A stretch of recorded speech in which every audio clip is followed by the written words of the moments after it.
initial conditions are, we are applying an anode voltage is positive with respect to cathode. Anode voltage is positive with respect to cathode. That means anode terminal is positive. Anode terminal is positive. Here I am taking this diagram for your convenience, but it is actually came from turn off process. But for turn on, it should be there should be no minus sign. A value should be plus sign. A value should be plus sign. It will be a plus sign.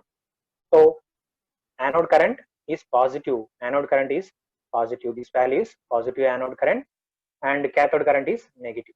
Cathode current is negative. So this is the initial condition. And coming to the junctions, when you are giving anode is positive means junction J1 is forward bias, and similarly you can see junction J3, both the junctions J1 and J3, both the junctions are forward bias. And what about the junction J2? Is it in forward bias or reverse bias? Initial conditions. Actually we are focusing on initial conditions. That means, that's why I mentioned for previously, anode is positive. Anode is positive means junction J1, J2, J3. All the three junctions are in forward bias, then the SCR will be in on state. If all the junctions are in forward bias, then SCR will be in on state. But it takes some time to turn on, or you can say it takes some time to get all the junctions are in forward bias. It takes some time. Okay, so that is the thing. That means, or you can define like this without any confusion. We can define like, what is our requirement? Means, actually we are trying to turn on the SCR. Turn on the SCR means, what is the final requirement we have? We need all the junctions should be in forward bias. So for that purpose, it requires some time. That time is nothing but transition time, or you can say turn on time. Okay, turn on time. The previous classes we studied what is how to turn on SCR. Previous classes we already studied how to turn on SCR.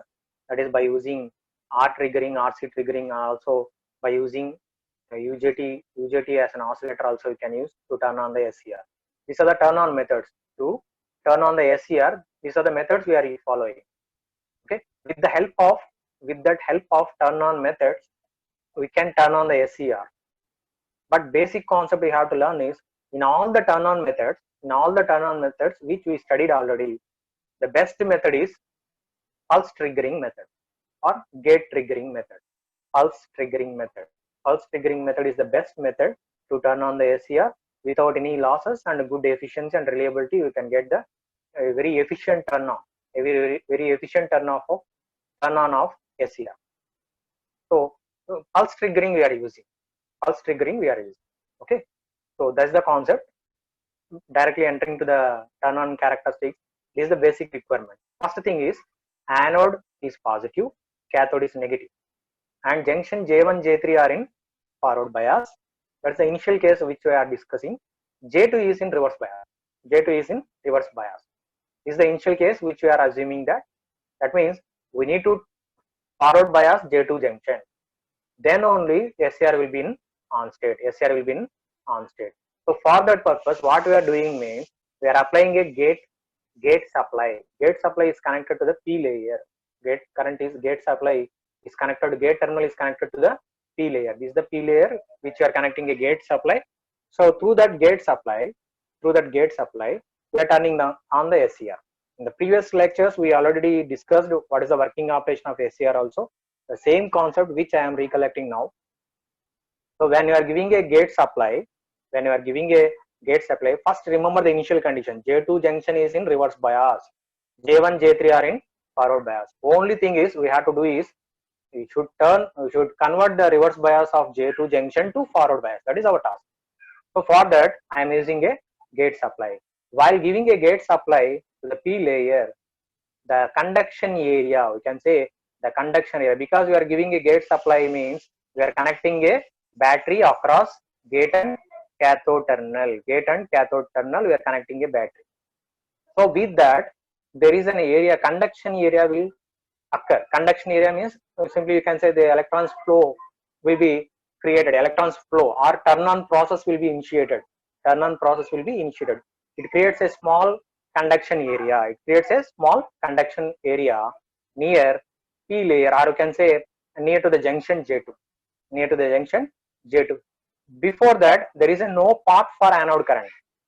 Anode current is flowing means all the three junctions should be in forward bias, but J2 junction is reverse bias. That is the initial case. But after giving the gate current, there is a small possible of conduction area. That means electrons can flow in a certain area. Small area is created. So with this support of initial conduction area, the anode current, which is already holded up to J2 junction previously, now it gets a path to flow of electrons.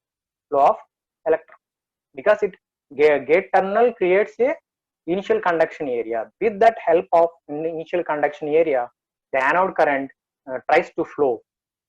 Once the anode current tries to flow means it automatically recycling process. That means it starts increasing the flow of anode current.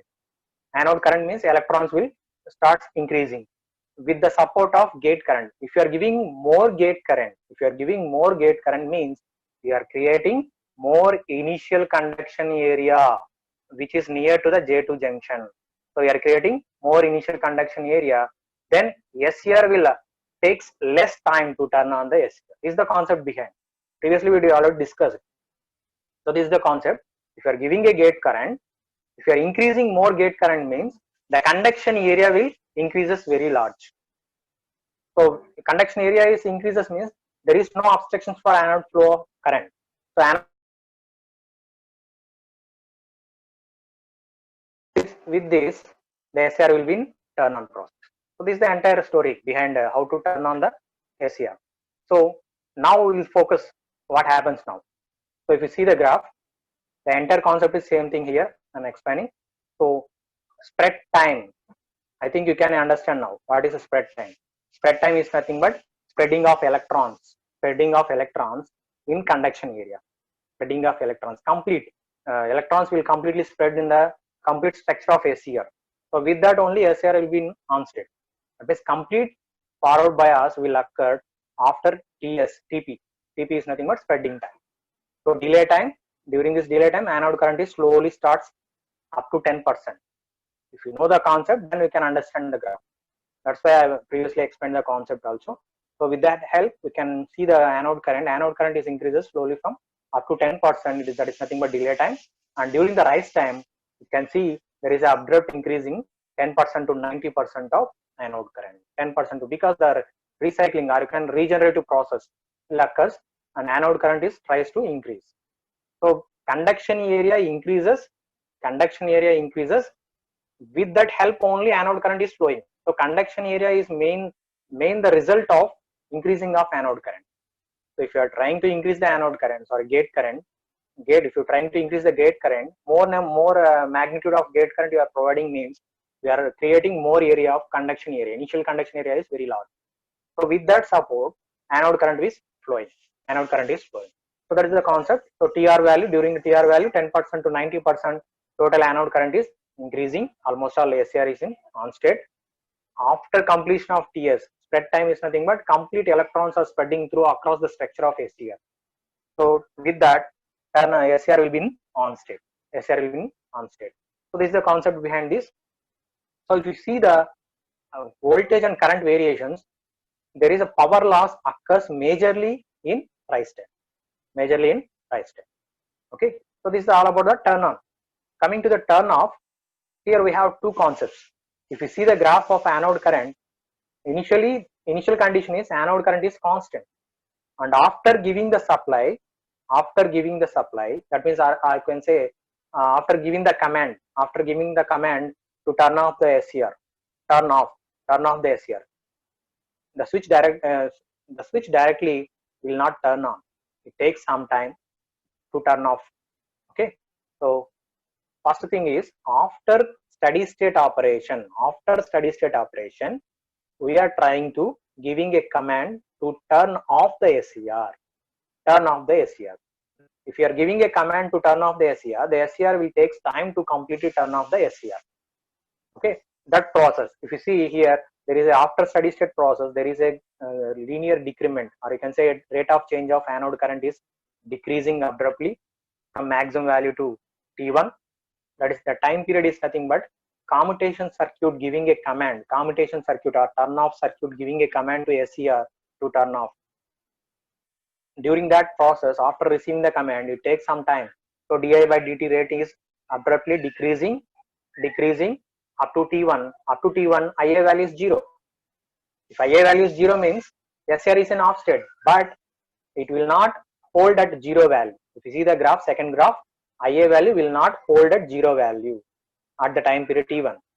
So this is the time period t1, but anode current will not hold at 0 value. It again increases in the negative direction and reaches a maximum value. This is the maximum value. This is nothing but IRM. Previously we studied in the power diodes also. IRM is nothing but maximum reverse recovery current. So after reaching the maximum value, it tries to decrease, slowly decreasing the anode current value and reaches almost all 0 value, or you can say leakage current. So almost all 0 value it is reaching. Why the negative direction of anode current is flowing? What is the main reason that why the anode current is not holding at 0 value, and why you are getting the negative direction of anode current? It is creating an area here. You can see this is creating an area. This area is nothing but charge carrier area, or you can say due to the charge carriers, anode current is extended to the negative region. Negative value of anode current is occurring due to the excess charge carriers in the device. That charge carriers will create an area. That area is nothing but recovery, or you can say charge carrier storage area. So if you are completely discharge these charge carriers, then SCR will be in off state. Otherwise the SCR will be continuously in on state only. So our task is to decrease the charge carrier area. Excess charge carriers which are present in the SCR should be completely eliminated, or we have to remove completely. That means during turn off process, we are trying to focus to remove the excess charge carriers in the device. For that purpose, we are classified into two types of removing of excess charges.